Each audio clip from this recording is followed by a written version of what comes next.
Wednesday, July 30th, 2014, episode 314, 314. Now that we have your attention, what are we going to do with it? Man, we're not going to take we're not going to pull any punches.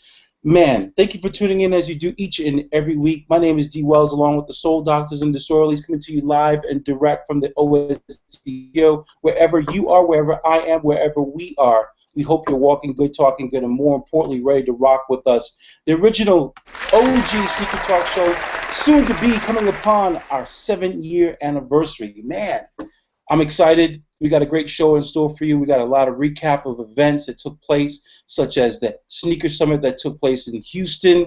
We got the Laced Up documentary. We got, OSD Invest. But in the meantime, I'm going to get straight to it. We're going to go straight to Houston because we don't have a problem, and boy, another big announcement right at the top of the show. So sit. Boy, we got echo chambers and all that stuff, fellas, but that's all right. We're good. We're good. Mr. Kodoma, what's up, man? Welcome.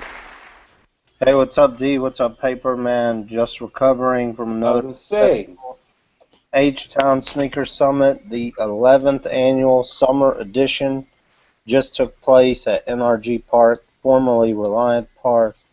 It was safe to say it was the biggest sneaker summit we've ever had. Walk up almost doubled in size. Wow. Most vendors we've ever had. So we had a good crowd out there. We had some exclusive releases with Crooks and Castles and Rasta Clot. We had Grenco Science in the house with some of their street collabs. Jason Mark, of course. And just a whole lot of exhibitors and attendees out there, celebrating sneaker culture, and it was a really good turnout, man. Really was happy to see that. Nice. So, we work hard, and, we also announced we're going to be coming to Brooklyn on Sunday, September 21st. We have teamed up with the Source magazine, who is celebrating their 25th anniversary. Nice. With a weekend-long festival, the Source 360. They'll have everything from poetry jams to concerts to technology conferences, and the Sneaker Summit will be a small part of that festivity. Nice. That's dope. At Long Island University, Brooklyn. So that's dope. 4 blocks away from my crib. Yeah, nice. People have been asking us to come out to New York a long time, and we've been looking into it. I think Sean knows that, maybe a few other people. But, we've been doing this for a long time, and we kind of wait till the situation presents itself where we think we can provide the best possible sneaker event that we can offer. And I think, you guys will be glad if you make it out to New York and attend this. We already have travel deals on our page, sneakerscom.com/travel. We got the airline discount. We're currently working on a hotel. We hope to have that in a couple of days. If you're looking to exhibit, you can email us or contact us on the website. Everything is right there, sneakersummit.com. Follow us. We're rolling out of a successful H-Town event into New York City. And we're going to keep going, man. We're putting on this show for the sneaker community and sneaker culture. That's what it's all about. So, awesome work, brother. Awesome work. I appreciate all the help from OSD and the Disorderlies out there for believing in us all these years, man. And as long as it continues to be a success, we're just going to keep pushing forward, man. That's what we do. That's right, baby. Keep putting out a quality event. I can't wait. I don't know what I want to do there. I don't know what I want to do there just yet. I don't know if I want to set up an exhibition table or a social studies table, or if I don't want to do anything and just walk around all day. I don't know what I want to do right now. I'm totally confused. Well, you got about 50 days to figure it out, but we know you'll be in the building, Sean. So absolutely. Absolutely. No question about that. And it's crazy because you know, I make no bones about, you know, not being a fan of going to events in New York. And, you know, we always say, a few of us who are from New York, we always say we rather go to events out of town. And we rather, you know, first and foremost, hit H-Town for the Sneaker Summit. So the fact that you're bringing it to us this time, we just got to have some things set up where we got the red carpet for people coming in town, too. You know what I mean? So Definitely. I'm looking forward to that aspect of it. You know what I mean? And yeah, it's gonna be crazy. It's gonna be crazy. It's gonna be back to school time for the college students at LIU, who they haven't actually had a sneaker event at LIU since I did one with Chris Vidal. I want to say 6 years ago now. Wow. 6 years ago was the last time LIU actually had anything sneaker related on their campus. It's been a while, for real. Yeah, that was Chris Vidal. He did that with the student body at Long Island University at that time. So, yeah, it's six, maybe. Yeah, it was about 6 years ago. Easily Well, about that's 6 what's up. We need to get Chris in the house too. So, Well, happy birthday. We got to say happy birthday to Chris Vidal. Happy birthday to Feeway and Chris Vidal. And Red Dread. Red Dread. Yeah, And Red Red Dread. A lot of birthdays today. Yep. we need to get Chris in the house and show him how much sneaker culture's grown since then. For real. Absolutely. I also have to say happy birthday to my little homie Vincenzo, whose birthday, turned 16 today as well. So a lot of birthdays on 7/30. My goodness. And then tomorrow we got a whole another slew of birthdays again on the 31st of people we know. My uncle, particularly Uncle Curtis. So Yep. yeah. Leo season. You don't know how many it is? Yep. You'd be surprised at how many Leos you know.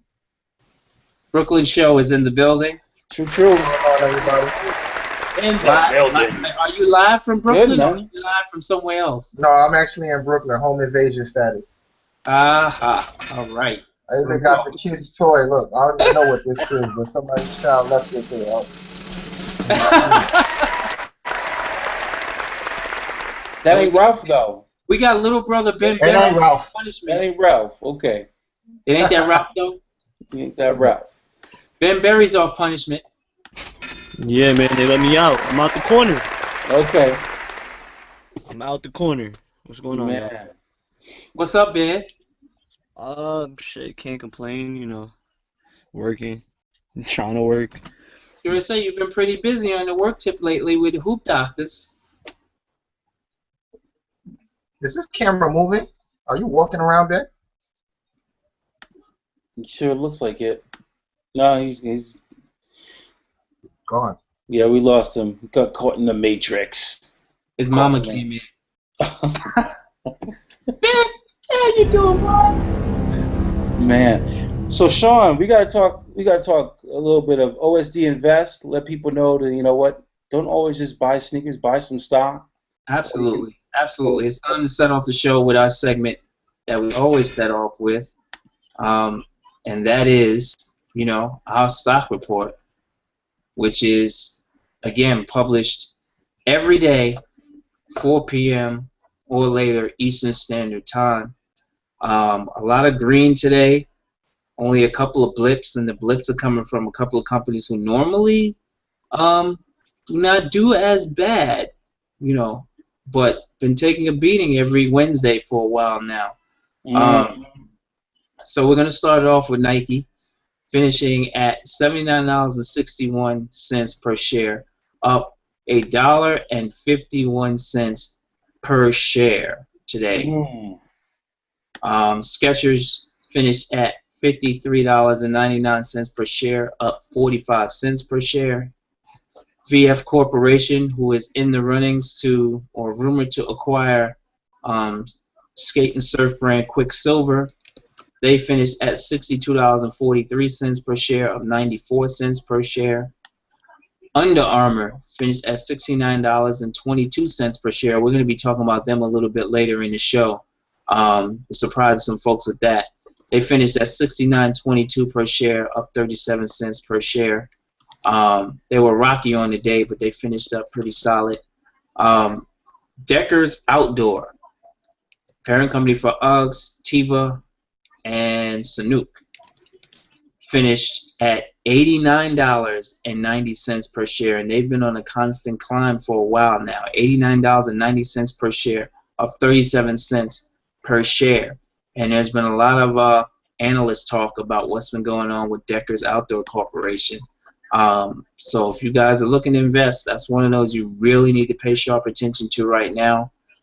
Finishing at $89.90 per share again on the day, of 37 cents per share.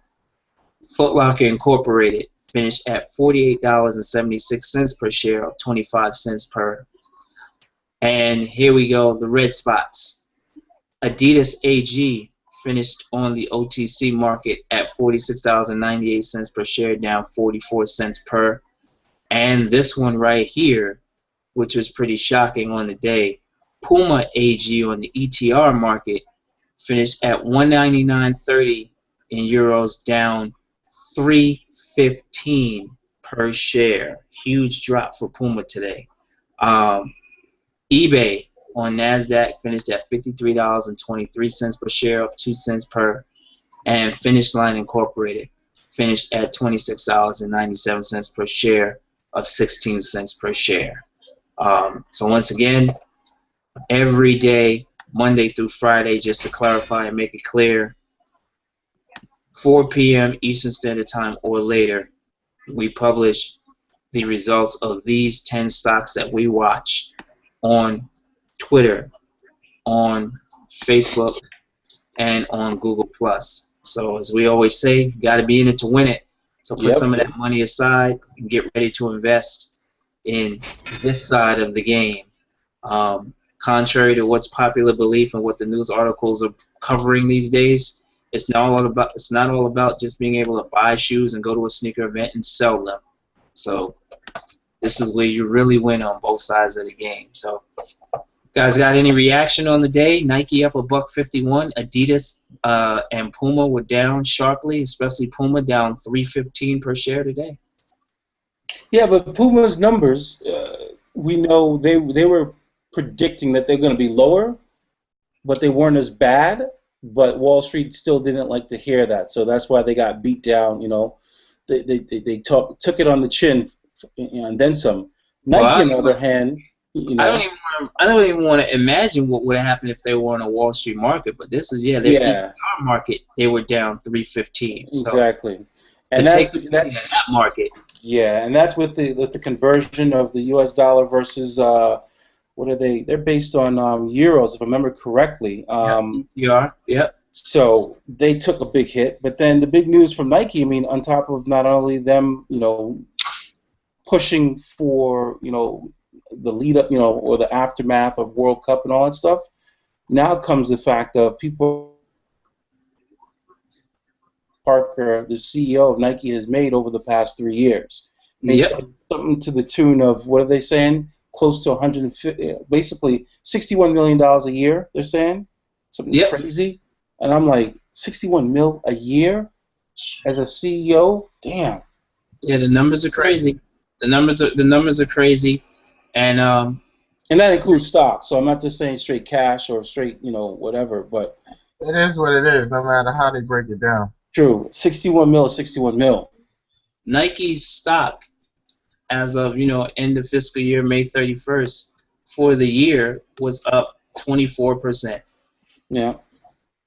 So again, we urge people to please find a way, a reason, a means to invest in this side of the business, because there is money there. Money that can work for you, where you don't have to pay $20 to get into a sneaker event and lug a duffel bag full of used sneakers to said event. Exactly. So Anita Heat is about to join us. Sound like he cooking over there. I'm telling you, sound like we've got the grill going. Got the grill going over there, boy? You cooking for your brother's birthday? You know what I'm saying? I just let it go. So, and shout out to my brother. You know what I'm saying? Red Dread, his birthday today. Word up. He playing a real low key today. So, but He ain't partying up a storm today. Nah. No Yeah, cigars. well, you know that's being lit. I'm about to light one up for him now, but yeah. Other than that, though, we just playing it cool. You know what I'm saying? I'm tired as hell. Been watching kids for the last 3 days. Yeah. So, but All right. that's about it, man. Same old thing. Ready for Good to be school? back. Good Yes, to be sir. back. It's been a while. Been a while Yes, sir. It has been good to have you back. for sure. My wife had me on hiatus with the 10-year anniversary festivities. So Word, word. Hope vacation went well, and Yeah, I hope that was good. yeah, happy man. anniversary. New Orleans is a crazy ass town. That's all I can say. Yep, it is. Yes, I, sir. I still can't stand their ass, but you know I like the town though. Damn. Yeah, I can't stand people from New Orleans, but I digress. We'll see their ass in about a month. All right. So we're gonna get into some news to set off the show, and All right. we have news here on screen. Under Armour's Q2 sales for 2014 were up 34%. Man, 34%. get paid. So, as reported by Sports Business Daily, I'm going to read this here. Again, it says Under Armour sales up 34% in Q2 2014 on back of strong footwear and apparel sales. This article was published on July 24, 2014, with a quick blurb that says here, Under Armour today said that its Q2 14 profits remain unchanged, meeting analyst expectations, while sales soared 34%, according to Lorraine Marabella of the Baltimore Sun. UA added that its net income of $18 million remained flat, reflecting previously planned marketing and brand innovation. They're busy. They certainly are. They are busy. That's one busy company right now. And if it was anybody I'd put money on right now, it would definitely be Under Armour. Man, I was in a Dick's Sporting Goods store just this past weekend, and talk about having a build out and having big signage and everything. They're not playing around. They're making their presence known at Dick's. I even saw a lot of stuff sitting at the good old Rentham outlets too. So. Well, I finally walked past the Under Armour brand experience in New York, which is in Soho. And we spoke about the opening of that maybe 4 or 5 episodes ago on the show. And I finally got a chance to walk past it since the report. And it is number one on one of the primest blocks in Soho in New York City. And number two, it was busier to me than the Adidas store that was across the street on the other corner of that block. Wow. And it's not even near as big. The Adidas store is 3 or 4 floors in a corner building on a corner of Broadway and Houston. And the Under Armour store is 1 floor, street level, on a corner, diagonal from it. And the Under Armour store was popping. Wow, okay. Couldn't believe it. You know what? To piggyback on what you're saying, I saw a lot of Under Armour while traveling the last week or two. Yep. And really to put the kind of, I guess, the icing on the cake, I love the fact that they are actually, and I know it's probably nothing to it, but the fact that the rumor is out there that KD's contract is up and they're putting a full court press on him. The fact that rumor is even out there, even though it's probably nothing to it, I love the fact that they're doing that. You know what I mean? Like to me, that's putting a lot of pressure on Nike and everybody out here, just to let them know, like, listen, we still coming. You know what I mean? We ain't playing with y'all out here. You know what I mean? So it's probably, like I said, it's probably nothing to the KD thing, but I heard that rumor like about an hour ago, and I loved it. Like, I loved it. You know what I mean? So. If the rumor proves true, and Kevin Durant does have a lot of pride in where he's from, and and he makes sure that every sneaker he's designed so far has had some type of, storyline shoe made hinting back at his hometown. That has never stopped since the first shoe.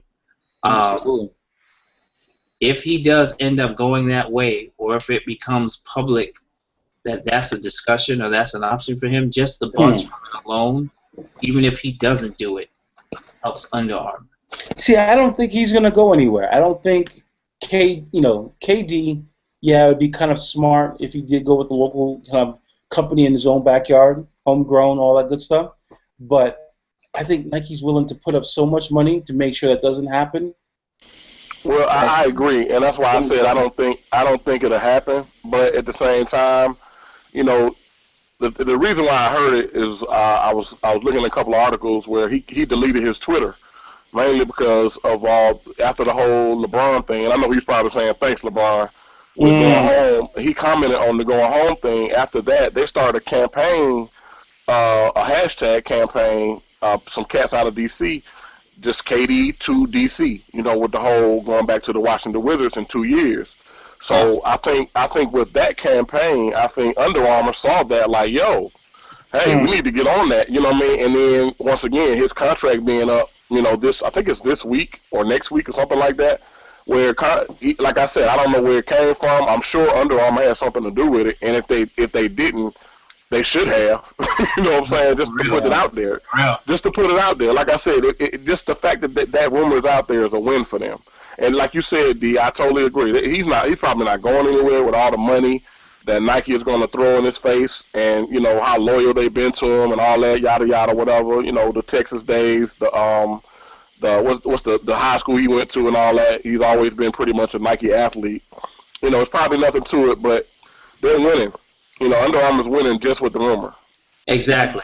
And totally. Just with the rumor. Just with the rumor, they're winning. Yep. Don't get it twisted. Let's not forget, that KD's management is coming from Jay now. So let's think about the package that's going to be in front of KD when he's a free agent. That's true. Very true. Very true, Jesse. Very true. New contracts everywhere, and Jay's going to say it has nothing to do with what brand you are because you have the choice. They're going to make it very clear to him that you have the choice. Make them throw you money, and then you make the choice. Right, you are the brand. Robinson Cano out of the biggest market in the world and took him across the country to get that check. Believe me, there would be some serious discussions and decisions for KD pretty soon.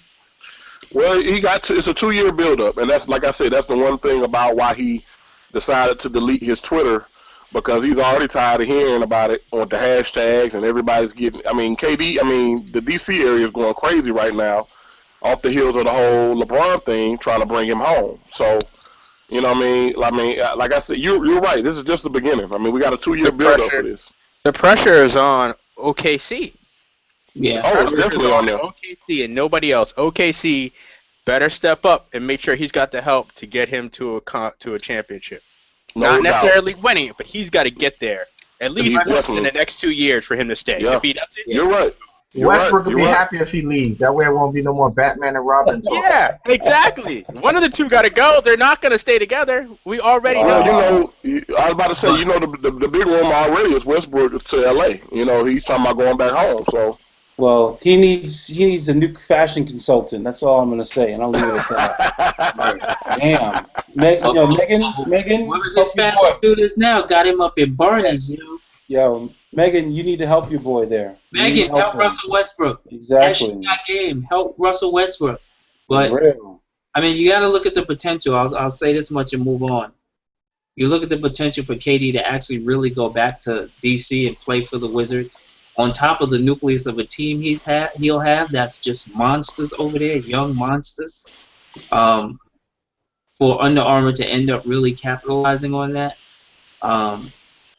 if they were to show him the money and back the truck up, it will be kind of crazy, and it will be a new day in the marquee athlete endorsement game should that happen. Under Armour's been taking Nike's playbook from here on out. And they've always thought they could do it better than them, so what better than to get the hometown hero and just blow it out? I would love You it. know what I I would mean? love, Just and I blow it like out. KD's line. I like KD's line, but I would love to see him go to Under Armour. Yep, it's very possible. Let's stay tuned. All right. Okay. So, the landscape changing. Change with the capital C. Changing Man, the landscape. Get that money. Get people looking at the money on the table. That's all it is. Well, you know, the other interesting thing too is for KD, I don't think it'll be totally about money. I mean, this is the same guy who renegotiates his contracts while he's at practice. Well, exactly. That's almost like what Ray Allen, did when he said, like, why am I going to pay an agent when I can renegotiate myself? And sure, I can read. I can sit down and go over it with my fine-tooth comb and figure it out. So, yeah, he did. Yep.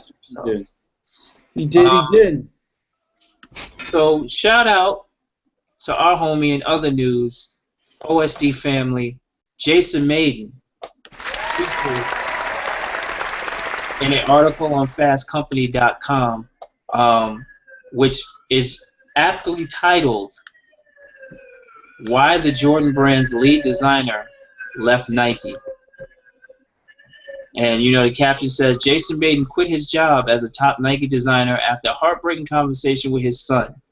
Today he joins the startup Mark 1. So we're not going to spoil that for anyone. We're going to let that be a good read for anyone that hasn't read it or didn't know about it, or you knew about it and you haven't read it, or whatever the factors are. But you definitely need to read this article in Fast Company about the homie Jason Maiden.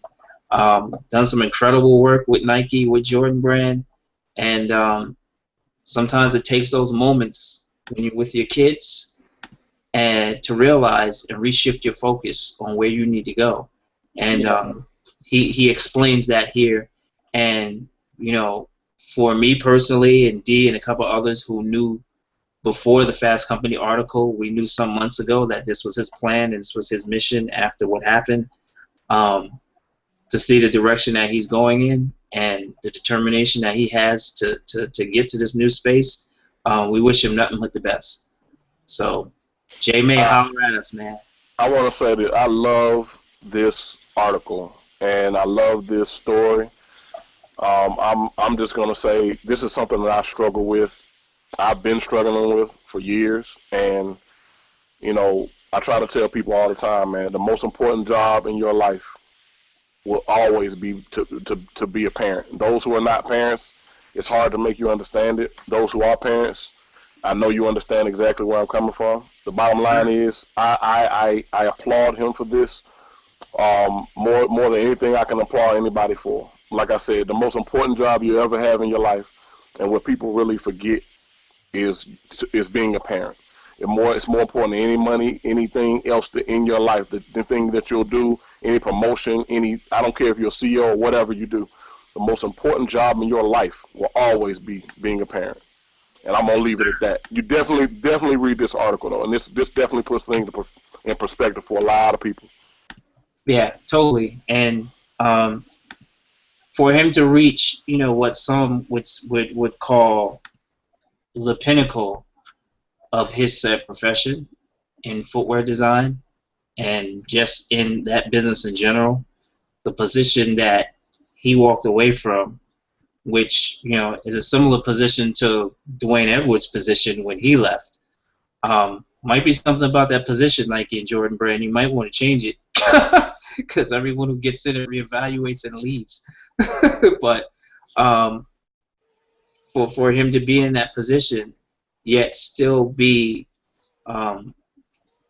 in tune and wide awake to what was happening at home and around him, which made him make that decision, is great, because most people get in that position like that where it's like, party every day, we made it. They don't see those signs of what's going on at home sometimes, what's going on with their children and wife and mother and sisters and all that. They're out living and having a good time in this new position that's afforded them, exposure to all this different stuff. So for him to still, and we've known this already, J-May has been on the show a long time, and a few times has been family to the show a long time. We already know his base and his level of being grounded, where he stayed in tune with what exactly was happening. So a salute to him, man. And Again, J May, if you're watching or you're watching later, you already know what it is. You can pop back on at any time and share with us what's going on with the new journey with Mark 1 and just personally with you, with the family, and everything. So, salute to J May, man. Cool. Absolutely. Yeah, that article's on fastcompany.com, FAST company.com. Again, featuring Jason Maiden. Why? The Jordan brand's lead designer left Nike. Check it out. It's a good read. Guaranteed. Not overselling it. Not at all. I tried to check it out today from a mobile device. I couldn't read it, but I'm glad that you guys brought this to everyone's attention. It does look like a good article, and I'm gonna have to read it after the show. Yeah, to definitely, someone who's always out on a high level and doing the things that you do, definitely a good read for you. So Jesse, we would like for you. I love how you just made it. Didn't even we would like for you real quick to get into a recap of last week's PENSOLE World Sneaker Championships. You were out there. You experienced some of what's going on so far. Believe this was week 1 that just passed. You were there a couple times, so share a little bit of what's going on out there. Well, thank you very much, and shouts out to all of the contestants or students over at PENSOLE Academy right now in the competition. I was there on Tuesday afternoon for a long time, and I got to speak to a lot of the kids, see their concepts, see the design, see the work they're putting in. A lot of amazing talent going on over there, a lot of passion, a lot of desire. It's an amazing place, just inspirational being inside there. I actually got to see Dwayne actually teaching a student, which was cool, and Suzette working with some of the students on some of the material. So there's a lot of great things going on over there. We are in week 2. It's a 4-week program. So things are moving forward, and it's looking good. I really suggest that anybody pay attention.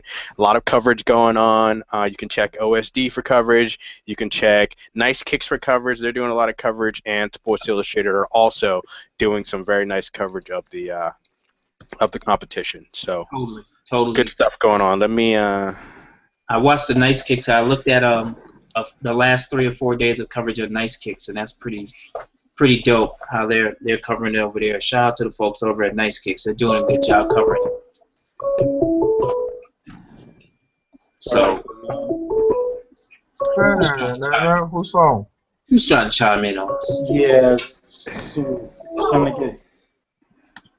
People trying to get in on this. Yeah, so I'm going to throw up a screen share right now. If you want to throw my screen up, I don't know if you guys can see it there. I see it now. Wait. Yep. We got you, brother. Okay, we got, I see it. As you can see, the walls are now full, and there's no longer, there's footwear, computers, collaboration, a lot, work is being done. Work is being done. It's an amazing thing. I'm gonna toot my own horn. I went in there on Tuesday just to kind of look at some stuff, and you look in the back there. That's Ziad, who worked on our shoe. A couple months ago, and I went back there and talked to him, and he was like, "Yo, can I get some feedback?" So we spent a little time talking about brands and direction, and making sure, finding different areas we can get some inspiration in the research and the consumer, and we spent a good maybe 10, 20 minutes together, and next thing you know, another kid got up, "Can I get some feedback?" And then another girl got up, "Can I get some feedback?" The girl in the front here is working on a cross trainer, and she wanted to know some feedback too. So it was great to interact with them and just be able to show them a different perspective and make sure that they're looking at everything, not just their own direct scope. They're able to look in different areas of design and of the world to get inspiration for their footwear and their projects. So it's good stuff. I highly suggest people pay attention, and I will continue to bring as much coverage as possible. Word up. Shout out to our homie, of course. A little bit of Dwayne there, the other side, doing what he does. Another reason, again, for people just to get out here for a weekend. Ridiculous was out here this week. Even if it's a couple days, a couple hours, you know, we'll run you over, let you see, feel, touch, and see what's going on out here. You know what I mean? Yep. Good work going on out there. The future of this business going on out there. Yes, sir. So It's definitely. open to all public people. Anybody could just go in there. Well, you know, I mean, you want to be sure that you get permission to go in there from Dwayne, but you know, we can work that out. Semi-public. Semi-public. I might send somebody over there. But while I'm also talking right now, I know that I believe some of the kids are watching tonight. So if you're watching, thank you for the support. I will see you guys on Friday. Continue to do good work. Word up. So PENSOLE World Sneaker Championships are underway. July 21st to August 22nd. Date, Jesse? Final date? August 22nd. August 22nd. So you'll be seeing a lot of coverage from the World Sneaker Championships from, you know, as Jesse said, nicekicks.com, si.com, and even through us, periodically through certain appearances on the show, Dwayne and a few others possibly coming on the show to share with us personally what's going on. So stay in tune with the World Sneaker Championships, people, and stay in tune with the PENSOLE Footwear Design Academy. And last but not least, as far as event recap, we had H-Town Sneaker Summit recap. We've had World Sneaker Championship recap. And this past weekend, I have some still shots up on my screen courtesy of Brooklyn Show, Mr. Show IDs, who I will allow to give a little coverage of the screening of Laced Up, the sneaker documentary. Premiere screening took place in New York on Sunday. And these images on my screen now are some of the still shots that he took from being present at the premiere. So, nice. Mr. Show IDs, if you were with us there. Yes, I am. Yes, I am. If you could kindly share some coverage from the screenings, your experience with being at the screening really quickly. Appreciate that. I can't share pictures because I'm not on my computer. No worries. I got a screenshot up. Oh, okay. Oh, yeah, I see it now. It was actually good. I wish we had one of the Invisible Woman. Was it Lamar? Lamar. Yeah. We'll switch that. I'll switch to that. And she was actually very good talking about, you know, well, we've heard it all before as far as in the problems that females have. They look at you, it's like, oh, you collect sneakers, are you gay, or did your boyfriend buy you that, or, you know. And I really feel like that's actually bad at this day and age. I mean, yeah, I can see that 10, 15 years ago, but with stuff like FSF and every site pretty much telling you what person to follow, knowing Jen, Karina, people like that, I still can't see how people look at women and now are surprised at them wearing sneakers. It's not just a man's game anymore. You want to call it a game. But overall, I like the documentary. Those snags, because now I know how to pronounce it properly. I swear to you, I always call this sneeze. And then I'm like, wait, sneak ahead. It does make sense. Whatever. Yeah. The snag sketches were cool. The artwork, and, shout out to Rhea on that. The one with Yeezy wearing the Jordans. Which Jordans was he wearing? Paper? Was it Sixers? Say again? Which Jordan was Yeezy wearing in that snag? Was it the Sixers? Sixers. Yeah. Sixers, black infrared. Yeah. That I like that. That was cool. You could tell who's natural on camera during the documentary, who's not. Mosh actually looked nervous, which was surprising to me. Because I think he's part of the Ace of Custom things now, whatever. But I guess being a customizer, he probably works, alone by himself, or really have a camera on him. But for the most part, I enjoyed it. Everybody was knowledgeable. They talked about stuff that, we know, but other people might not. And Sean will tell you that there's somebody that used to work for K-Swiss. I'm saying that because he's pretty sure he's fired now, or whenever the documentary officially comes out. Because they asked a guy, what's your favorite sneaker? And he said, Nike. A Nike running shoe. Then he also said, if you have it in a size 9, I'm looking for it. Yeah, exactly. So what he should have said is, if you have any job positions open, hit me. That's hilarious. Lesson to everybody: if you work for any brand, don't say your favorite is another brand. I do not care. Now who did he work for? Who did he work for? He worked for K-Swiss. He had a giant K-Swiss sign behind him. I mean, the biggest sign possible. No. Yep. And they said, "What's your favorite sneaker?" And he said, "The Nike such and such running sneaker." Yeah. Very good shit. Very good film, man. I'm happy to be a part of it. As you can see, you know, Sue Bizzle from Rhyme, owner Rhyme NYC, Jumpman Bostic from Detroit, you know, Lamar from over in the UK, Sneaker Diva, Sneds, Ree. There's folks from across the country in this film. And it just touches on stuff in a way that the previous movie that was done 9 years ago did not touch on. And this, you know, again, for those who do not know, this is the first feature-length documentary in sneakers, related to sneakers, in 9 years. So that's a long stretch between the last movie and this one, and a whole lot of changes and issues to capture, some of which have remained the same during that time, but a lot which was kind of expanded upon and got addressed by, in my opinion, all of the right people that he went to go see to talk to about the issues that were addressed and laced up. So there'll be more screenings around the country. Sean will be on the show. Sean David and Brian Payne, who are the filmmakers, they'll be on the show pretty soon. And we'll be giving you more detail on the experience of making Laced Up and where it's going next. So thank you to everybody that came. When can we get it? Thanks to everybody that came through to the first screening in New York. There'll be more screenings, you know, across the country, like we said. You know, SB #1 D Wells is working on some stuff, and we're putting some efforts together on the West Coast, and you know, North, South with Kadoma. The film will make its way around, trust me. And at the same time, some distribution is being sought. So it's just the first screening in what is going to be a pretty decent tour around the country for sneaker lovers to enjoy Laced Up. So thank you to everybody. And shout out to all the women that was on it. I really like this because it really showcased, you know, different women and gave them equal amount of time to discuss from their view. Absolutely.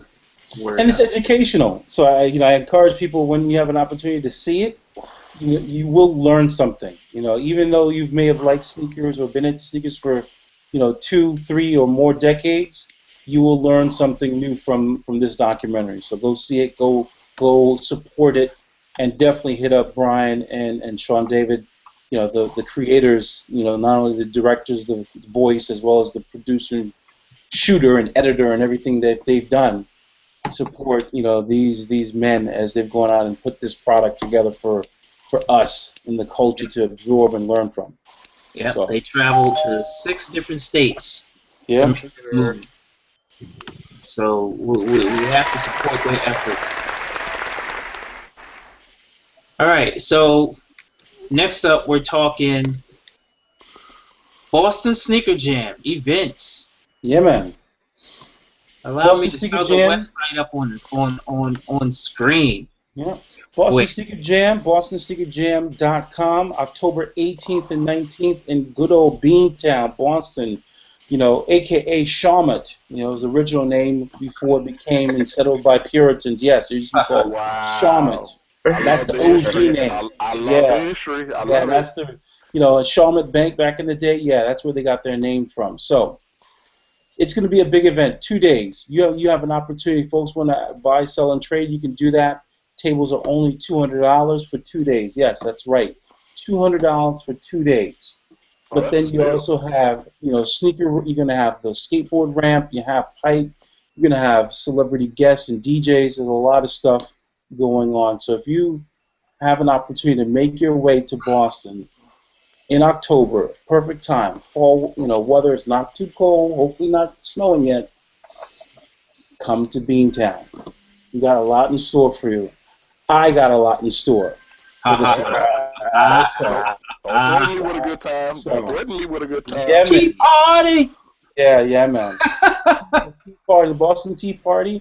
we may have some reenactment stuff going on. Hey, Yeah. hey. You heard about since at the Laced Up documentary screening, y'all had the Buku Buku lemonade I heard about. Word.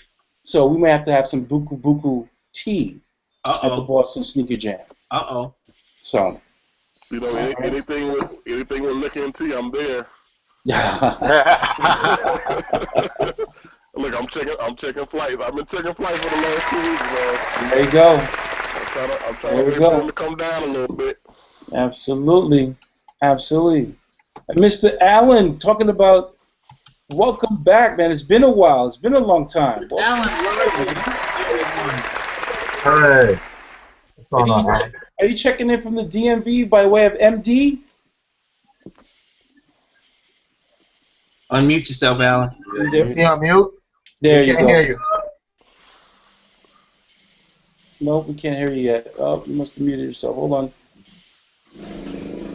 No. You there, Alan? We can see you, but we can't hear you. Yeah, we can't hear you. So, Alan Largent. Uh-oh, the Matrix got him. The Matrix got him. That's all right. We're inviting you to Boston. You come to Boston. Alan is really still. It's all right. No? No? Yep. Yeah, there you go. Yep, we got you. All right. How's it going? There we go. We're good, man. We're good. Welcome back. Welcome back. Good to be back. How you been, man? I've been great. Just what you guys were talking about with Under Armour, we had our town hall meeting today, and Kevin Plank addressed the whole company, basically branching off of all the information you guys just said about, growing 34%.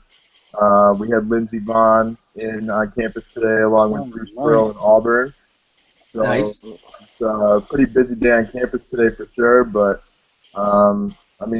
young and hungry brand, ready to go. Unprecedented growth and so much opportunity. They've been so great to me, so definitely a good thing. So you got KD coming on campus next week, right? Top secret stuff, man. He said, what? What you talking He about? said, where? He's like, what you talking about, Willis? What you talking about? Alan, no doubt. Alan, just do this. We love to see it. We love to see it. Just do love that, to see Alan. it for sure, yeah. He said, me not talk such thing. Me not know. So, Alan, for those who No are snitching, Alan, no snitching.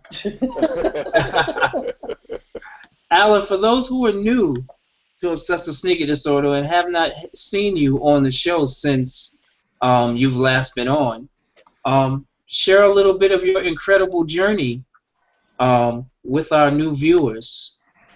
So I guess my journey starts, in 2010 with Nike Future Soul, run by the amazing Dwayne Edwards, my design mentor. So I was 15 when I entered the contest, ended up winning it in August of 2010. Was lucky enough to meet the OSD crew, mainly Sean. You guys have looked out for me ever since then. And in November of that year, I got to meet Carmelo, go over the design with him in Denver. That's when he was still with the Nuggets. And then he got traded later that year, and the shoe went retail August 2011, and he wore it in March of 2011, actually, along with Syracuse. They were retail at House of Hoops. So I was very, very lucky with the whole opportunity. It basically kickstarted my whole design career. Thank you, Dwayne Edwards, OSD. Dennis Dekovich, who's been making a lot of noise over at Nike Soccer. He was my design mentor for the competition. He really showed me what design is when I was young. Crazy that it's already been 4 years. But the next year I was lucky enough to do the second summer of PENSOLE, which was great. I was the only high schooler in that class. So really, I had to mature really fast, but met a lot of great people. Sarah Sabino, a lot of great people. So many people I can name. Matt Walters is with me actually at Under Armour right now. So the PENSOLE family is obviously growing. Glad to have even more people on the bandwagon this summer. But yeah, and so now this summer, lucky enough to be interning currently at Under Armour. Yeah, Sean's got my shoe up right now. Actually, the friends and family colorway. But Man. yeah, crazy. Still gives me chills. But been lucky enough to obviously be a part of Dwayne's inner circle, Sean's circle, and the hospitality that OSD has shown me. I can't thank you guys enough for everything, obviously, and looking out for me. So thank you guys. How's that feel seeing this shoe, man? Yeah, it's nuts, man. It's still, I tell you, like, man, I still have to pinch myself when I see that shoe, any colorway of it. It's crazy. You designed one of the best Melo shoes in his line to date. Yeah. Well, I'm glad you think that. Yeah. And what's funny? I was reading. I forgot who actually did a history of the Melo line, and they actually left you and Austin's shoes out. And I went after them. I think that was actually Soul Collector, if I remember correctly. They did a line of all of Melo's shoes. They forgot to put the Future Soul ones in there. Yep. And I instantly went after someone. I was the fire with which I went after them. I'm pretty sure they ignored me publicly, but I know they paid attention with what I stated to them on their slippage and covering the Melo line. So I just want you to know I was putting in some work on your behalf. Thank you. I appreciate it.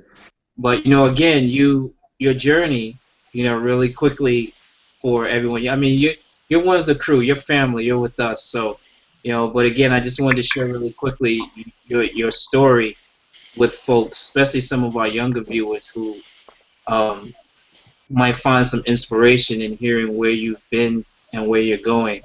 But you now, again, at a brand that, currently working at a brand that we're watching heavily. Watching to see how far in the sky they reach, regardless if it's, airspace owned by someone else or not. Just the level at which UA is really pushing. It's got to be an exciting time for you as someone whose career is also going in the same direction. Oh, certainly. Actually, today, the interns, we have, just to show how quickly the company's expanded, they only had 45 interns last year. It's doubled to almost 100 interns this summer in total for the company, and that's just in Baltimore. Wow. It's been unbelievable, but we were lucky enough to have Kevin Plank and Kip Falk speak to us today for 30 minutes. And so just like the fact that a billion-dollar company CEO took the time out to speak to 90 interns today was unbelievable, and it just shows how we have this motto, humble and hungry. So that's what I try to go by as being an athlete. You always stay humble, you always stay hungry. But and when talking about this brand, it's not like it's just a bunch of rookies over here. Like Mike Parker, people from Nike, people from Jordan Brand, like Michael Hawthorne in the wear testing department. These are people who obviously know what they're doing. They've been around the last couple of times, so like they're ready to put up a fight. And the stuff that's coming out in the next couple of years, I wish I could say more about it, but it's unbelievable. No, we're not trying to get you in any trouble. It's game changing, man. It's exciting, and it's an exciting place to be for sure. And what's cool is, Steph Curry, I think is a great athlete for them to have, because he kind of represents that brand very well. Even though he had his dad to make a name for him, he was overlooked going into college, kind of like what the brand is right now. He was overlooked going into the NBA. People doubted him, but he's still making a name for himself. He's an underdog, and he's trying to make a unique story, and that's exactly what this brand's trying to do, and that's why they keep surrounding themselves with athletes like Steph Curry and other athletes like that. So it's so exciting to be there. The company's changing. Kevin Plank has the motto that we're a new company every single day. Because so much growth is happening. So it's unbelievable. And I mean, thanks to people like you and Dwayne, I'm able to be here. So thank you guys again. Got your back all the way, bro. You know that. Yeah.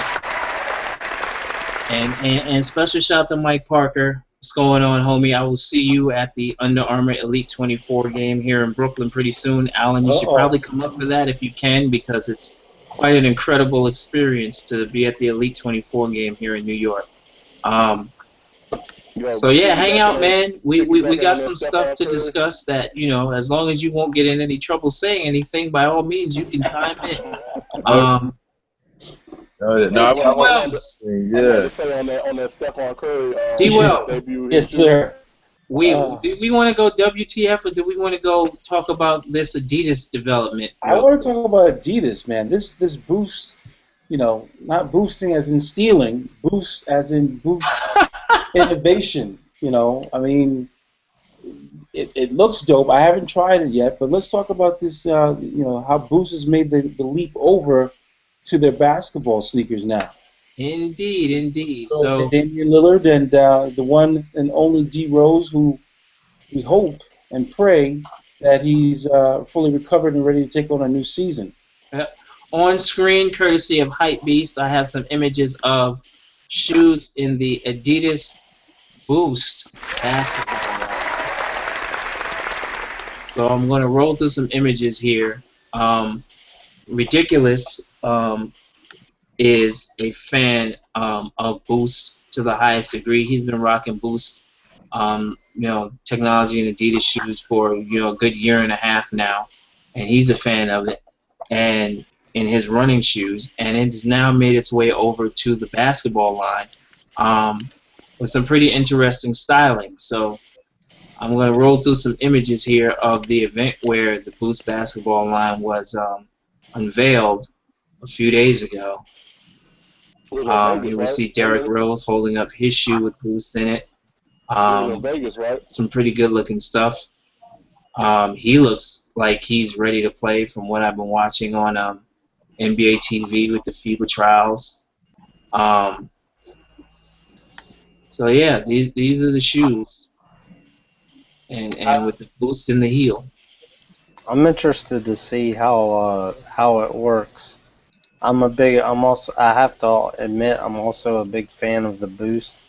I've been waiting to try it out. My particular favorite right now is the Pure Boost, but it's the only one I own. I'm on 4 pairs of those, and they just 4 pairs of the Adipure Boost. Yes. Wow. That's how much that shoe has grown on me. But so let me see. Well, I have 3 and I have 1 on the way. So I guess that's 4. Yeah, it's 4. I was waiting for the right shoe to try out the Boost technology. Mm-hmm. I saw the Pure Boost, which is like, as much as you can get. I tried it on.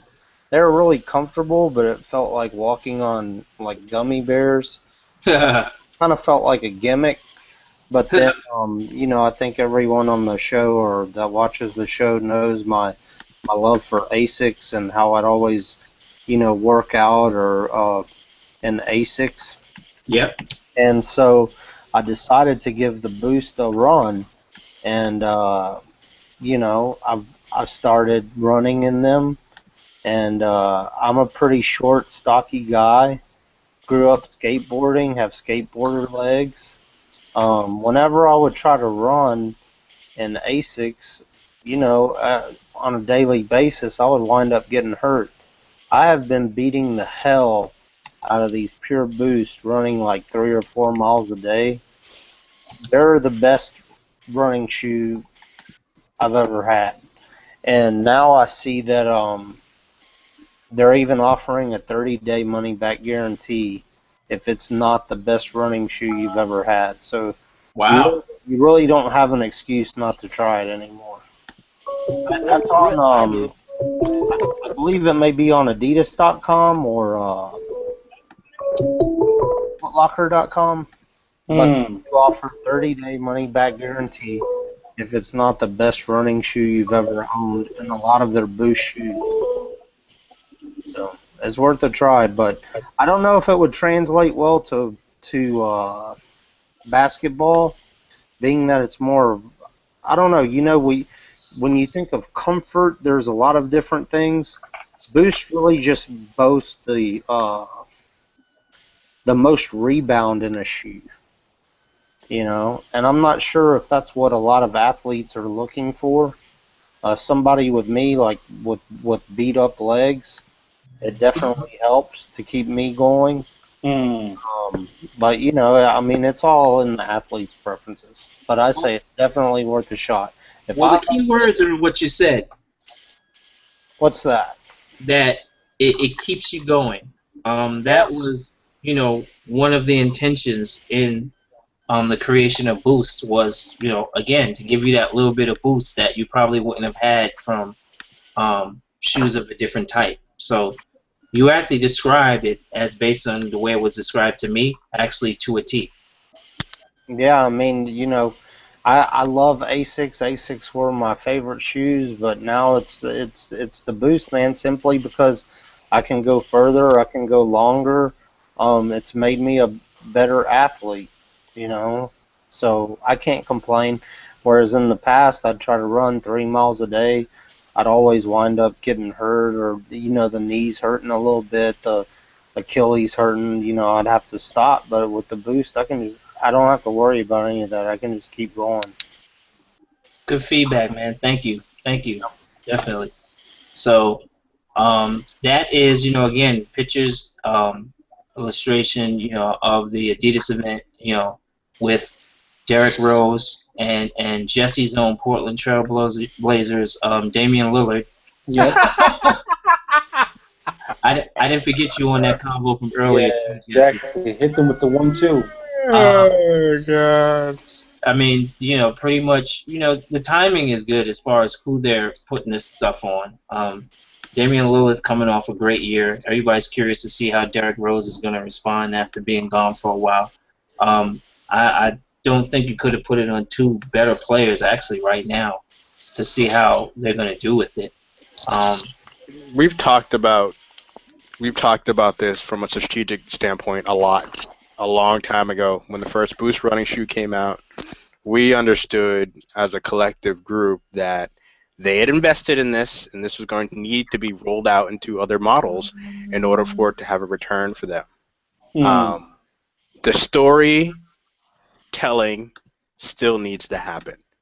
Great technology, good stuff can work. It works. If you listen to what Kadoma said, that's the psychology of footwear. Yep. That is the psychology of the technology giving you a certain kind of feeling that you don't even pay attention to whether it works or not. Yep. It's hitting neurons in your brain that says this feels good, so I'm going to continue to wear it. That's what the technology is for, and that's what they've done. So now they're getting an opportunity here with putting in other models to capitalize on it. Will they tell their story or will they not? We don't know. Let's not forget that this is, it's what, the summertime? We're talking basketball.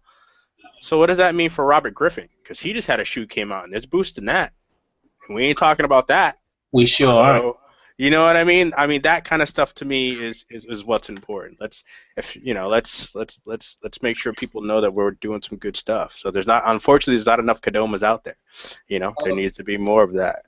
Truth be told, when they rolled it out with RG's shoe looks good, but I mean, again, that cross-training category, that's the hardest selling category right now, and it has been for a while, because people choose to cross-train in other shoes.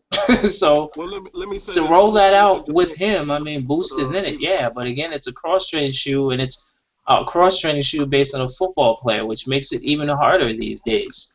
Well, I'm going to pick on Alan real quick because he'll know what I'm talking about when I mention this, but how the consumer decides to wear your product is up to them. And Totally. So if you notice that they're doing certain things, you may have to change up your style and present it in a different way. Yeah. So if you want people to train in Robert Griffin's shoe, not everybody is a Washington Redskin and is going to be in a football field. But the majority of people do go to 24 Fitness, Lifestyle Fitness, and other places. So maybe you should do a photo shoot there as opposed to on a football field. You might get a different view. You might get a different look. You know? Well, that's definitely true, because the other person I was going to bring up that proves my point as far as these cross-training shoes is arguably the best receiver in the game right now, Calvin Johnson. Nobody's buying his shoes. Right. Nobody's buying his shoes. Nobody's paying attention to Andre Johnson, who's what, a Nike, Jordan athlete. No one's paying attention to Crabtree.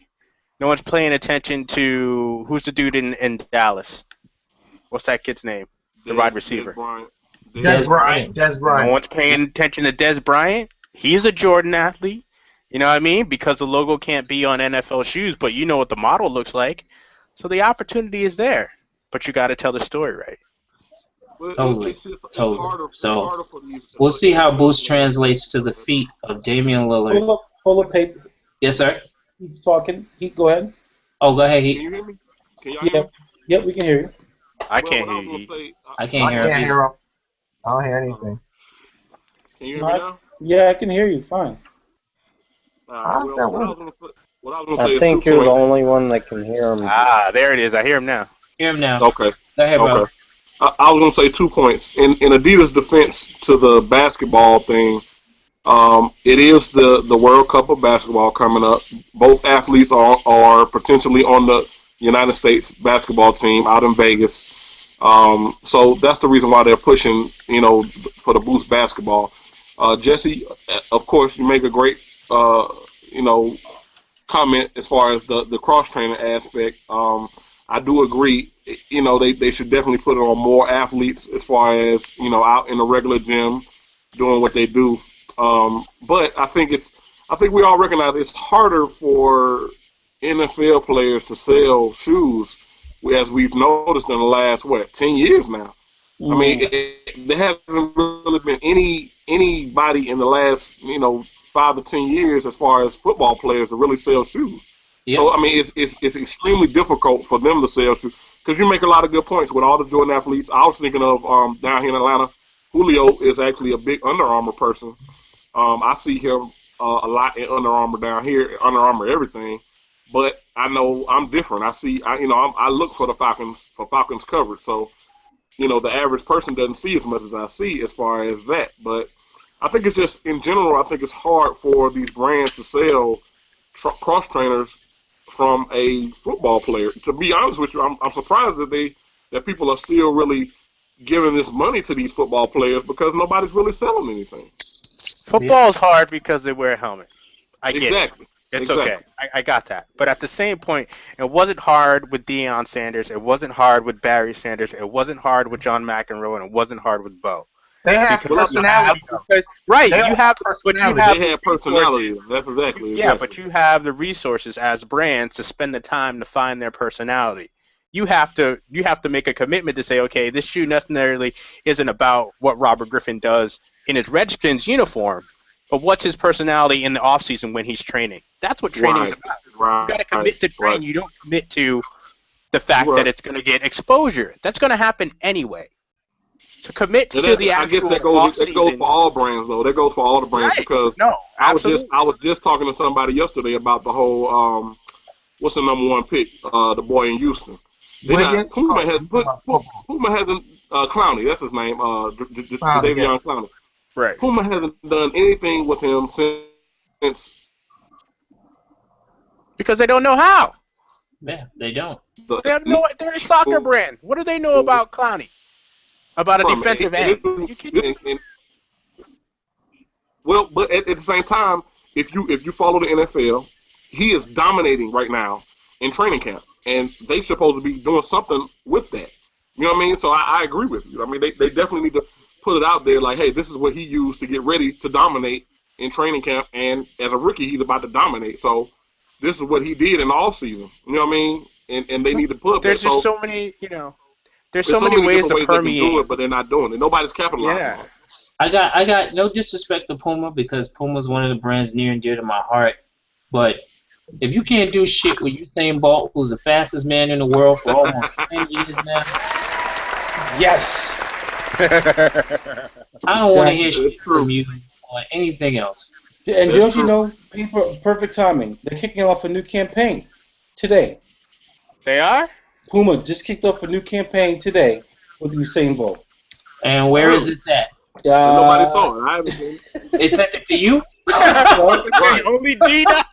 Stop holding on to it, D. Hey, stop holding on to it, D. I saw it pop I'll up. follow it up right now. I'm Where, like, I don't where did I see it? I saw it on somebody's website today.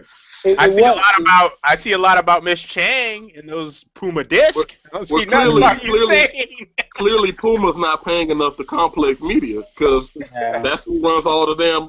I'm sorry, I wasn't supposed to say that. There's a couple of things going on. So you have Usain Bolt's birthday is coming up in the month of August. August 21st is his birthday. So they kicked off a campaign, the whole Who's Faster and What's Fast. That's their whole new campaign. I'm trying to find the website where I saw it earlier today. But this is the time where there's a lead up for a lot of the competitions and races and stuff like that. He is still one of the fastest men alive. What Puma has done, we've said it. We've said it. Everyone on this show, we've talked about why Puma doesn't do more with Usain Bolt. Yep. He's a personality. He loves to have fun. Yep. When he had a race more recently and disqualified because he jumped the gun on the second start. Yep, last summer, that was a huge blow. Yep. But nonetheless, he comes back with the next race, and what does he do? He goes out and smokes the whole, track. Left no doubt. And exactly, he left it all on the track. So runs the 200 meters in 19.19 seconds. I mean, that's crazy. I'm not gonna put anybody on blast, but there was a Facebook post put up by a mutual OSD brothers this afternoon, explaining exactly why these situations are happening, and I'm gonna leave it at that. Really? Okay. Ridiculous. So you know what I mean? They just ridiculous. That's why you won't do that. There's money being lost. Yeah. And it's gonna start permeating pretty bad. Yeah. So back to just to circle it back to what we were talking about though with Boost and the integration of Boost in certain shoes and why it's not working with certain people. Right now, as somebody said, this is prime opportunity again to put Boost on blast. And kind of on Nike's dime because Nike's all behind FIBA and all fingerprints all over FIBA. All over, yeah, right. But they can't stop people from wearing their shoes. So everybody's Nike down to the socks, but if you're with another brand, you can wear your shoes. So prime opportunity to get some traction with I think Damian Lillard and Derrick Rose will make the team. I'm surprised they didn't put Wall on it too, though. They didn't put Wall on it. I was surprised about that. They talked a little bit about Wall, but they didn't. Wall is definitely. And I saw yesterday when they both had the chrome balls dropping them. They should. To me, Wall should have been right with that campaign. He's there in Vegas. He has an opportunity to make the team as well. But he's the newest. But isn't he? He's the newest kind of member to the team. Yeah, he came John over Wall was a Reebok guy. Yeah, exactly. John Wall he's been with them for over a year now. That's no excuse. Yeah. He's been with them for over a year. They don't know where to place John Wall in the mix Wall right is now. a personality problem. I agree with Heat. I agree with. There's no excuse for that, right? He's been with them for over a year. His story isn't as exciting as Damian Lillard and Derrick Rose. Come on, man. Derrick Rose hasn't played basketball for 2 years. I was about to say, what's Rose's story? Because I'm still waiting to hear it. I mean, hell, play. How about that? Instead of, I don't want to hear a story. I want to see you play. How about that? Show me something. Show me something. Show me that you can actually use the shoe that you're putting out there, so I can see you do something in it. Because he has Boost now. Just watch. Just watch. Just watch. There you go. You know what? Hey, You can talk to me about boost once you play. Let's say 50 games in a season. How about that? Man. I don't want to hear shit from you. I don't want to hear a goddamn thing from you for the until you play simple ball. fact that we are talking about him. Yep. Right now on this show is enough reason why he can still put out a shirt. He Okay, hasn't so played ball in almost 2 years, and all you can talk about is wanting to see him play ball. So therefore, listen, it's still relevant. We're gonna talk about this regardless. We're OSD. That's what we do. So don't even say that because I can even say the same thing about John Wall. I can say the same thing about John Wall. John Wall made the playoffs. It's a different story. I'm gonna predict it right now. Playoffs, and he did work. Watch, Heat. Watch this. Listen to this. 2 Gats is coming back to sign with the 3 stripes. There it is. 2 Gats. You believe it? Watch. Okay. I hear you talking. Okay. I heard he's trying to make his way back. He is. I heard he's trying to make his way back. He's been doing a lot with ball up. Exactly. Watch. That's not a good thing. That's I wouldn't use that as good motivation. Gilbert Arenas is going to come back this season, and he's going to sign a deal with Adidas, and he'll be gone faster than John Wall. Tell him with the Hawks if he's really going to put in work. How about that? Okay. Well, Heat. One thing is for certain. Hear me out on this one, Heat. One thing is for certain. Derrick Rose will play some basketball in Boost basketball shoes before Trinidad James drops another album. You know what? I might take a bet on that. Wow. I might take a bet on that. I'll take that bet. This dude is going to get hurt. This dude might get hurt in the damn trial. This dude might get hurt in the trial. To put the cherry on top of it, I'll say, don't believe me, just watch. There you go. Hey, the ATL might be putting out an album next month. Who knows? Fuck that. I don't know. There you see it right now. Derrick Rose got to prove that shit. Okay. All right. So I don't believe. You got to show me something. So disorderlies. That's the reason why Melo didn't go there. Disorderlies around the world. I hope they're paying attention, and I'm gonna state it right now for everybody watching to see. D Rose has a good season. I'm talking shit all season long, directly to you, Heat. I can think listen, Jesse, listen. I wish the brother well. I want to see him do his thing, but I'm a believer once I see. I'm not gonna believe just because after 2 years your ass say, "Hey, this time I'm right." Okay, you said that shit 2 years ago too, motherfucker. Wow.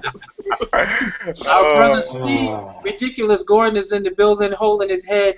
What's going on, brother? Doing all right over there? I mean, traveling, he's tired. There you go. I'm good, man. I just been traveling around. Right now I'm sitting in the cozy confines of the Comfort Inn. I'm still on the road. I'm in Des Moines at AAU Nationals with a few of my kids. So work continues, the hustle continues. Shouts out to Jesse for the hospitality and the taxi rides around PDX. Always. Shouts out to Joe PDX. Shout out to Dwayne Edwards and the PENSOLE crew. Shout out to everybody out there. Pac Northwest took care of him, brother. There you go. Word up. And the size 15 King has decided to join us with a Rembrandt painting behind him.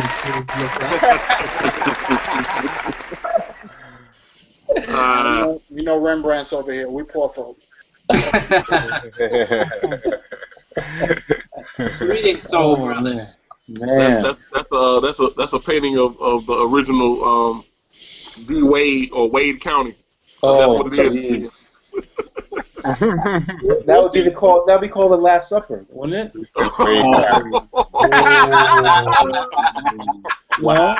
I don't know why people try and D Wade like that, because D Wade had a ring before LeBron. True. Yeah, Shaq. True. Hey. Wait, no. I'm not saying who he got the ring with. I'm just saying he had a ring before LeBron. Yeah, he would. Is he gonna get one? Is he gonna get one again though? That's the question. Well, no. We're not talking about the future. We're talking about what has already happened and what's been proven. What has been proven already. Kadoma, what do you have to say to that? I was gonna say he's lucky he got that ring if Antoine Walker jacking up all those shots.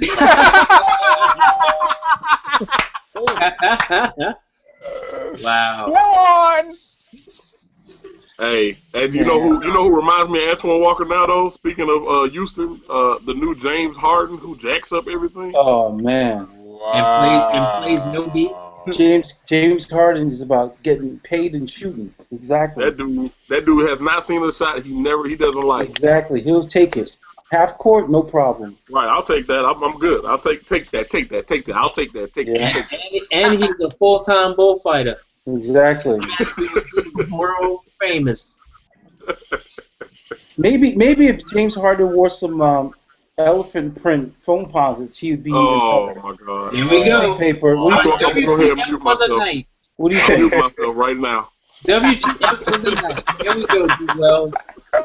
Maybe James well rocking these. Wow. Is this where the culture has, people willing to buy, absorb, take, accept anything? I don't know. This really makes me question.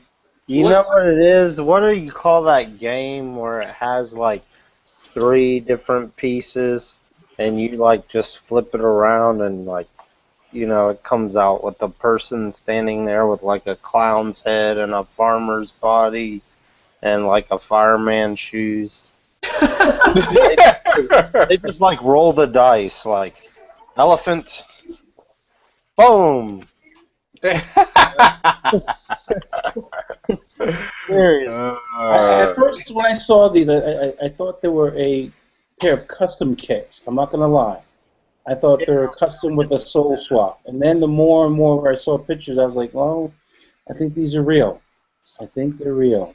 Well, I'm glad you said that, D, because I can't remember who it was, and I've been looking for the picture all day with as much time as I possibly had, somehow, some way. Somebody did do some elephant print foams. I want to say it was Fetty. You know what? Did Fetty do a pair of them back in the day? But this idea was executed by a customizer on some foams already. It has been. It was. Oh. It came out much better than this, I might add. But oh boy.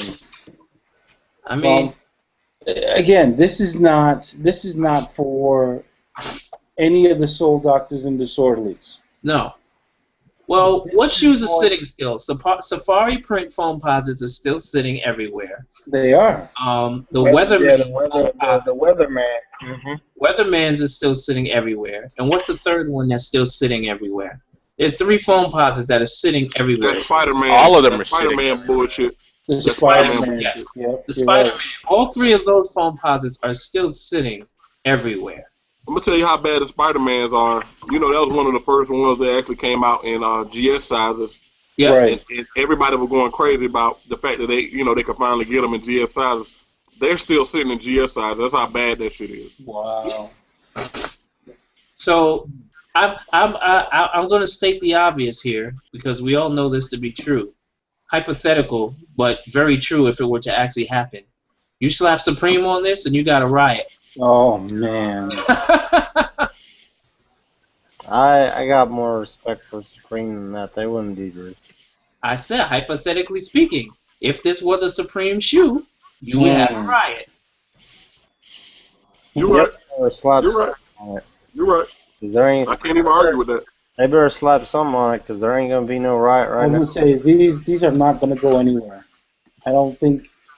I mean, yeah, they may have tried to drop them in time for back to school and end of summer, but I don't see folks buying these sneakers at all. These are like 6 years too late for Dipset. Yeah, Cam won't even, he'd Cameron like ain't even rocking these now. He's exactly. He's actually going to be out here pretty soon. I might go see him. Should I go see him? No, you shouldn't. What? He said, "What? No." What are you gonna see him for? You can say your own words twice. Wow. Right. Oh. So let's talk about this real quickly, and then we're gonna move on. Yep. Who's gonna buy this sneaker? Who is the target audience? What heads are looking at this, or is this gonna hit the sale rack? I don't even know who the target would be because even with as crazy as elephant print was about 2 years ago, even with respect to the heads out there, even they were like, okay, why is Nike doing a Jordan print? makes no sense. They've been doing it. They've been bastardizing Yeah, the but hell out of that print. This but if doesn't even but this if It's doesn't even not a look like a clean normal. print anymore. That print's been on every shoe from a But Air but that's what I'm This saying. If anything. you look at it, the stuff that gets the elephant print doesn't move very well. I'd like to think there's a glimmer of hope out there in sneaker land where people this doesn't quite sit well. Even if people don't quite know why, crossing those prints over to a Nike has never sold well. No, there's been certain shoes, the Supreme Dunks But and but you're saying Supreme, just what paper said. Just what paper said. You just crossed over a boutique name to get them to sell. Yeah. what other elephant print shoes get sold well? You can't. The P Rod. You're crossing over a third name every single time it's sold as a weird collab special edition. But as a release, elephant print and Nike naturally doesn't fit. Every time they've used it, there's been a third crossover name in the mix to make that sell. P Rod, Supreme. It hasn't been natural since the Air Force STS. Isn't that right, Quab?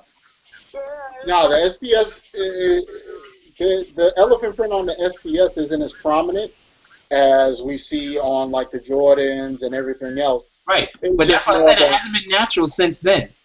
But even on that, it wasn't really natural. It was just something that made it pop. So elephant print has always been used, I think, as kind of an accent piece. Right. In this case, it's the main focus on the shoe. Right. And as we've said before, it's a little bit too late to catch on to, I guess you can call it the hype. So is in this elephant case- print dead? I mean, is it time to retire elephant print on anything besides a Jordan? Elephant print needs to take a nap. It needs to pull a Rip Van Winkle. Yep. I don't think it's dead. This is just poorly executed. They're trying to make something for the hype beast, and I don't know. You know, you got Elephant print is through. This doesn't even look like a foam posit. When's the last time you saw a big ass swoosh on the back of a foam posit like that? Well, Foam posit's usually been all foam, and the only part of the foam posit that has a swoosh on, I believe, is the side. You don't see. If somebody can get me a picture of a back of a regular foam. Correct me if I'm wrong, SFK. Don't the pros have the big swoosh in the back? They do have a swoosh on the back. The only Okay. one that did not have a swoosh was the actual penny foam posit. But Yep, the pros are swooshed out. The pros have a swoosh on the side, as Kadoma was talking about, as well as a swoosh in the back. I think this Is one. it that big? Yeah, that's what I was about to say. This one, that's a regular size. But it's usually This one's a little bit tone on bigger. tone, so you don't see it. But I think it was said best a couple of minutes ago with the cement print it's better when it's an accent piece, when it's something that just kind of accentuates the shoe, other than being the main focus of the shoe. When it's just when a little bit goes a long way with cement print. And I think that goes for all shoes. So I'm not gonna say it's dead. I think they're overusing it. I think we talked about that on past shows. They overuse the shit out of it. But is it dead? No, I don't think it is because it's such a love for it. But I think the thing is they're just overusing it. And with this shoe in particular, it's just it can't be the main focus of the shoe. This is an East Bay shoe. This is a finish line shoe. This is for the one that can't afford the tone on tone foam posit. What I think it is like you said, I don't know if it's dead, but I think it's going the route of camo. It's now khaki. It's now so overused that it's plain in the landscape. You don't see it as even a good accent. This all over print isn't striking us, just like camo pants and shorts, and like it's there, but it's now just so banal that people don't even see it as a pattern anymore. I want to say it's dead simply because all the big box retailers that I go into, I'm not just looking at shoes. I'm looking at apparel too. And to be honest, it's even worse on apparel than it is on shoes. Yeah, they haven't figured out apparel at all. Well, not all apparel because I see a lot of people rocking these. I mean, I can only speak. I saw a lot in New Orleans when I was down there last week, as well as here in Atlanta. They have this shirt now. It's like a T-shirt with a pocket that has the only thing that's cement print is the pocket, and it's pretty dope. It's only a little bit used. Also, the buckets that Jordan sell. A lot of people love those buckets. I'm a fan of the buckets that they dropped this year. Well, With, here's the thing about it's on the tip though. of it though. It's just on the But rim, just on the rim of it. here's the thing about elephant print though. It's even faux. It's an animal skin, so it's best when embossed or lasered, that kind of thing. As a print, it's always looked like shit because it's a busy print. It's a nasty pattern. But when used as a skin, when used as a hide, it's a totally different look. That's why the accent pieces on most Jordans that we love it on are faux, the faux leather, faux hide, or whatever it is. It's not a print as much as it is a hide. Allow me to expand on my statement about it being dead. Here in New York, those of you who have taken the sneaker tour, which is quite a few of you here who I see who have taken the sneaker tour, so you know exactly in your head the picture of all the stores that I'm talking about. You cannot talk about elephant print in New York City anymore within the context of just Jordan. There are tons of other brands who are trying to use the print. Well, that's very true.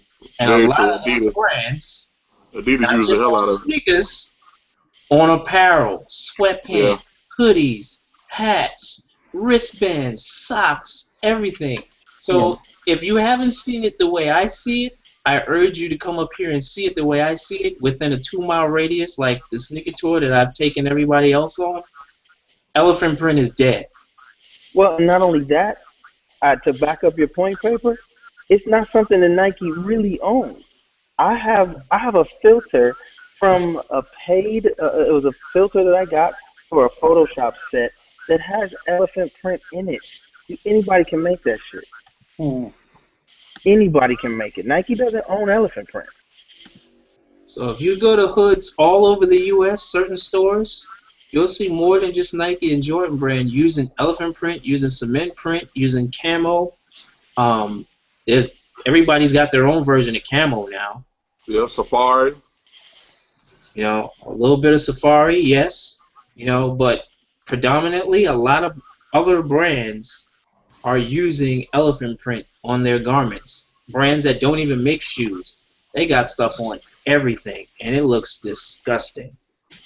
You know what it reminds me of? It reminds me of 2004, 2005, when the all over hoodie print thing was man. because of Hey, let's make another thing. Like I can even take it off of elephant print and take it to, again, I'm talking about hides.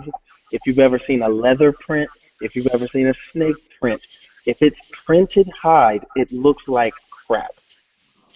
When hides are best used. But you're speaking from a designer standpoint. Most of the uneducated consumer public, they don't realize that. They just think it's cool because it's on a shirt or something.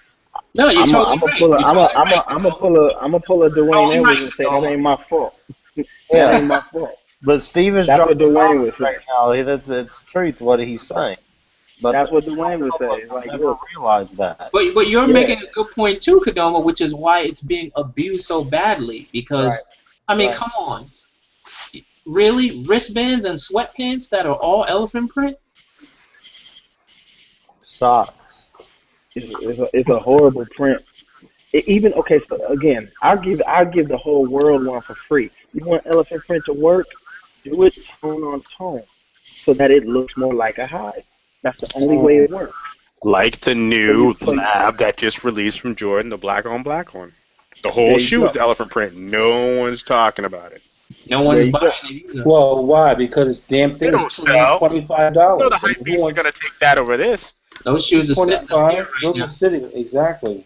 What, the labs? The new labs that just released? It's sitting right now. $225 for all. Even though it's